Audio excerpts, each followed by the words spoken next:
Alright, I just wanted to show quickly how I did this fender to get it centered and perfect and everything.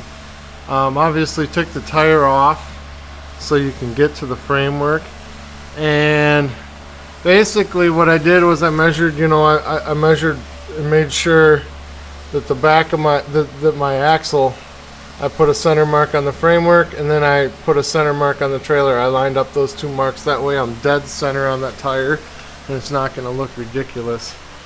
And I put it tight up to here. I put a tack on there, and I'll probably just, I'll weld across it. It's not going to take much. These fenders aren't meant to be, climbed on, so to speak, but and then tack it right there. I'll weld here, and obviously I'm going to weld back here, and then underneath here I'll probably put a few stitches, just so it's not banging and rattling, and that should be good. I just wanted to show you that.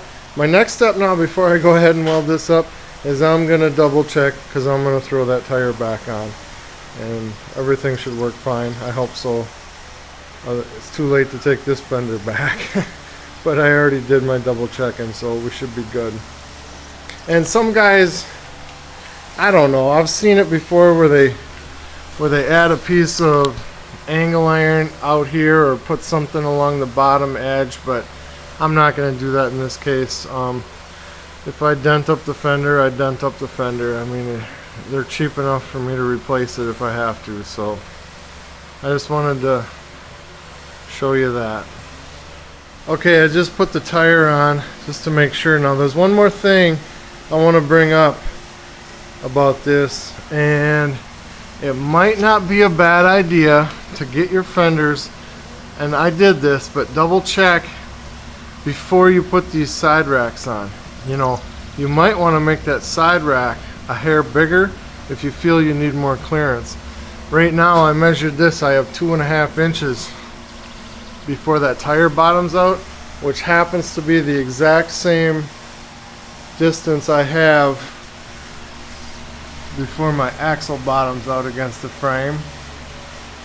Like I said, this is a 3,500 pound axle. We shouldn't be bottoming out, but if you overweight it, overload it I should say, or going down some pretty bumpy roads, it's possible, but I'm not going to wreck anything.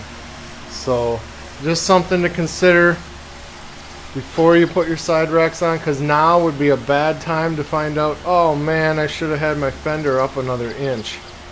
Well, I forgot to mention, but I kind of pre-arranged, pre-measured all that stuff before I even did this, so just something to keep in mind. Okay, here's a good one, guys.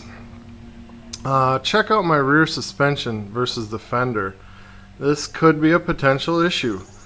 This has just popped up. I just noticed it. There's one thing. I'm not sure how this is going to travel yet, but basically, right here could potentially take this out someday.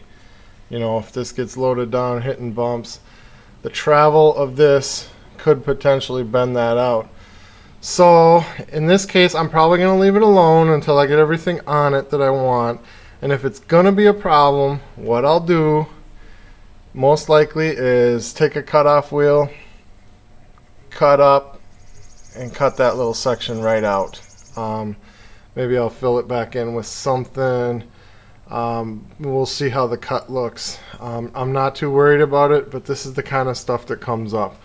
And like I said, it's just common sense. You could buy fenders that are 2 inches wider and wouldn't be an issue.